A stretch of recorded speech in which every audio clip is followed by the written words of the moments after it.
আজকে রান্না করব নিরামিষ, এই জন্য আজকে রান্না করব ভেজ ডাল, আর করব পনির দিয়ে আলু দিয়ে তরকারি, আর করব বেগুন ভাজা।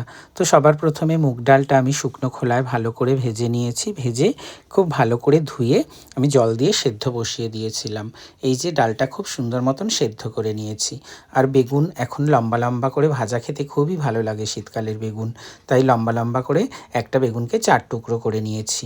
আর এদিকে পনিরের সঙ্গে দেব আলুও কুটে নিয়েছি। আলু আগে ভালো করে ভেজে নিচ্ছি তেলেতে। গরম করে তেল, তার মধ্যে ডুমো করে কাটা আলুগুলো দিয়ে দিয়েছি, ভেজে নিয়েছি। আর পনিরে দেওয়ার জন্য একটা মশলা করে নেব। তার জন্য ধনে জিরে, শুকনো লঙ্কা, কাঁচা লঙ্কা, আদা আমি একটা মিক্সিং জারে দিয়ে দিয়েছি। দিয়ে আমি বেশ ভালো করে গ্রাইন্ডারে দিয়ে পেস্ট করে নিয়েছি। আলু ভাজা হয়ে গেছিলো, ওই তেলেই আমি পনিরটাকে একটু হালকা করে ভেজে নিয়েছি। আর পনিরটা এখন দিয়ে দেব গরম জলে। গরম জল আমি নুন দিয়ে কিছুটা জল গরম করে রেখেছি, ওই জলের মধ্যে কিন্তু আমি এখন এই ভেজে রাখা পনিরগুলো চুবিয়ে দেব। তাহলে কি হয়, পনিরটা খুব সফট হয় আর খেতে খুব সুন্দর হয়। আর পনিরের ভেতরে একটু নুনটাও ঢোকে, খুব ভালো লাগে। এবারে আমি পনির ভাজে সেই তেলটাকে আমি ছেঁকে নিয়েছি। ছেঁকে নিয়ে তারপরে কিছুটা পরিমাণ তেলের মধ্যে আমি গোটা জিরে, শুকনো লঙ্কা, তেজপাতা ফোড়ন দিয়ে দিয়েছি। দিয়ে আমি ওদিকে পনিরের মশলাটা করছি। আর এদিকে আরেকটা কড়াই বসিয়ে দিয়েছি। আরেকটা কড়াইতে ভেজ ডাল করার জন্য আমি গাজর, বিনস ভাজা বসিয়ে দিয়েছি। গ্যাসটা সিম করে হালকা করে ওটা ভেজে নেব। আর এদিকে পনিরের মশলাটা কষানো হয়ে গেছে প্রায়।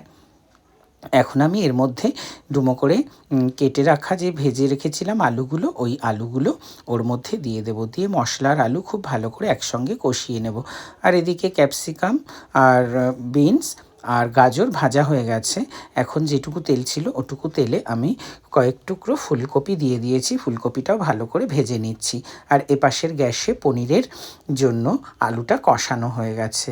আর দুদিকে একসঙ্গে আমি দুটো রান্না বসিয়েছিলাম। এদিকে পনিরের আলু মশলা সব কষানো হয়ে গেছে। এখন আমি এর মধ্যে যেই পনির ভিজিয়ে রেখেছিলাম, পনির ভেজানো জল, পনির সব কিছু একসঙ্গে দিয়ে আমি একটু নুনটা চেক করে নেব। নুন আর একটু চিনি দেব টেস্টটা ব্যালেন্স করার জন্য। দিয়ে আমি কিন্তু ভালো করে ঢাকা দিয়ে দেব। ফুটে উঠলে একটু ঘি গরম মশলা দিয়ে নামিয়ে নেব। এই যে পনিরটা আমি ঢেলে দিয়েছি। এবারে আমি এটা ফুটে ওঠার জন্য একটু ভালো করে সিম করে দেব গ্যাসটা। দিয়ে আমি ঢাকা দিয়ে দেব।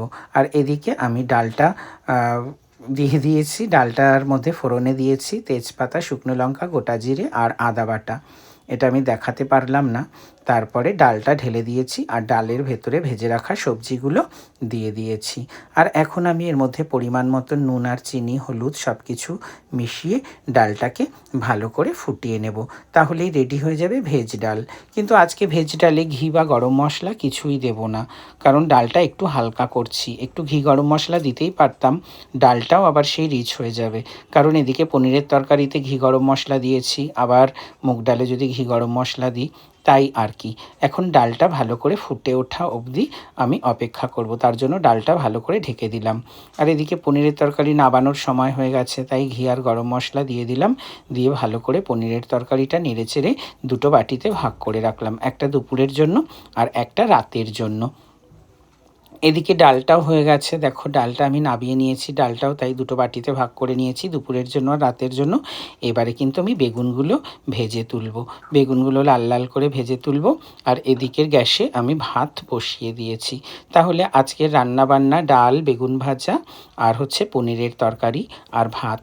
আজকের রান্নাবান্না তোমাদের কেমন লাগলো তোমরা কিন্তু অবশ্যই কমেন্টস করে আমাকে জানাবে। আর তোমরা এভাবেই সাপোর্ট করবে, পাশে থাকবে। তাহলে আসি, দেখা হবে আবার নেক্সট ভিডিওতে।